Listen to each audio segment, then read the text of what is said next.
The great Ron Slay is with us, former Tennessee Vol. He is now part of the 104.5, the 3-hour lunch there in Nashville. You'll see him on the SEC Network tonight for the Auburn game. He is with us now on the road to Auburn. What's up, Ron? How are you? Man, how you fellas doing, man? Doing awesome. A little different road trip for you. You were debating last night. The Storm said, no, we ain't going to let you come to Auburn last night. So you're on your way today. Fired up for the game, though, right? Hey, man, no question, man. I'm a tough cookie, dog, and I was thinking about, like, let's fight through this storm, man. You know, Dorothy can do it in The Wizard of Oz. I know I can do it trying to get out to the plains, man, but I decided I'm going to sit back and just leave early in the morning. So after Gonzaga loses at home a couple of weeks ago, Auburn now, as you know, has the nation's longest home winning streak at 29. Going back to your playing days, how different is the Auburn Arena from when you played to where it is right now? Man, so this actually will be my first time experiencing the jungle, man, and I'm all for it. I can't wait. I'm tired of seeing it on TV. I know firsthand how Bruce Pearl likes to coach. I know the atmosphere he likes to have. Also, I know a lot of guys on his staff, and you can see it jumps out. It jumps out at you on the screen, man. So I remember walking in during my playing days, and dude, I was like, oh yeah. We're going to have a field day in here because ain't nobody here. Nobody's going to be here, dog. So, and they really had a good team, man. They had Marquise Daniels, Kyle Davis, man, Jamison Brewer. They had some good guys on their team, man, coming off the heels of them winning the SEC championship in 99. So I was shocked, man, to actually see it that way. But it's good to have it back like this. The SEC needs it, man. Auburn needs it. Something to rival what they got going on in football. Yeah, I'm interested on your thoughts on Texas A&M as you prepare for this game. Is Texas A&M a legit contender here in the SEC with their record, or has that been a little overplayed because of their schedule early on? How good is Texas A&M in your opinion? I think that's what remains to be seen. I think it's all a test, and I think it's a moment they get every single game to go out and show that we do hold the best record, and we should be considered one of the upper echelon teams in the SEC. But when you have teams like Auburn that are used to being there, you know, Texas A&M got hot last year going into the tournament. A lot felt they should have went to the NCAA tournament. I felt they should have, but then they went on a run in NIT, got all the way to the finals and lost.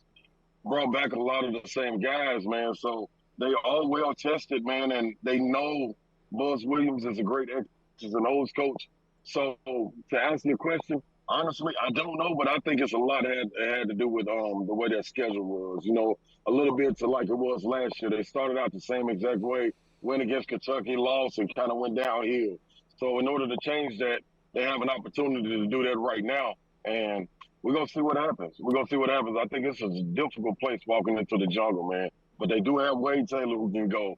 They got two bigs down low, and Coleman and Marble that can really make the game ugly. You know, you saw what they did against Sheboy up at Kentucky and Rupp, and they probably should have got away with that game. Got some guys on the wings that can fill it up and be athletic and defend. So it's interesting. They got everything right there in front of them, man. They just got to be able to take their crowd out of it. They don't take their crowd out of it, it's going to be ugly. Hey, you played the four, and Janai Broome, you know, transferring into this conference, he is starting to get really, really comfortable. What are you seeing from the big man right now? Love him. I think he's a guy that you kind of, if he didn't come in with you, if he would have came in with this class, they would have known what he brings to the game. Kind of like a quiet type, but can do so many different things from the top of the key, the high post, low post, screening, getting a short pass in the pocket, in a little pocket pass, and being able to deliver balls to guys outside, spotted up to shoot. And he can score and find many, many ways to get his shot off. Sneaky athletic, man. But you don't really realize, you look at him and say, man, can he really move like that at 6'9", 6'10"? But then you get out there with him, and he's sprinting the floor, going up, finishing, catching lobs. It's like, whoa, wait a minute. This is different. So I've been able to watch him in the OVC, man, and he's a walking double-double. I was just waiting on the time to get for his teammates to get used to him. because he doesn't seem like that outspoken guy, that rah-rah guy, that give me the ball guy. But he is a guy willing to take that shot and willing to take that step if you allow him to do that. And I think they all realizing that, man, this guy can be a real weapon, especially at the 5 spot, being able to step out, face up, and go down low and play with his back to the basket. I love Janai Broome's game. I love his game, man. And I think Auburn does too now. I'm interested because you know so well what Bruce Pearl likes and dislikes. What do you think is one thing he likes about this Auburn team, and what do you think is one thing about this Auburn team that's still getting his blood pressure up a bit? One thing he likes about this Auburn team is probably not getting all the fanfare that the previous Auburn teams got. Them flying under the radar, having to go out and prove it night in and night out. I'm sure he's used plenty of times in the film room. Man, they're just disrespecting you. Nobody's talking about you. You're going out winning every game. You got to go ahead and show them every night. You know how Bruce gets to screaming. It's like a quiet scream, sometimes when he talks. So I think that's one thing. One thing that's driving him crazy, though, is the turnovers. His guards, he lets them play at an erratic pace. And if they don't have the opportunity to shoot, don't turn the ball over. They don't need any live ball turnovers. You want to be able to get back and set your defense up, but you want them to play with reckless abandon.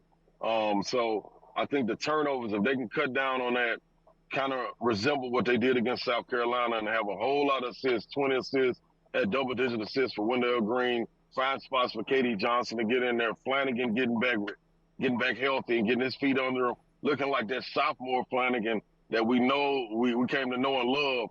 He get back to doing that, man, he can have something special on his hands again. The Ron Slay on Twitter, at The Ron Slay is where you follow the former Tennessee great team on the SEC Network tonight for this Auburn, Texas A&M game. I went old school, called it 3-hour lunch. Of course, it's just 3HL now, the afternoon show there in Nashville.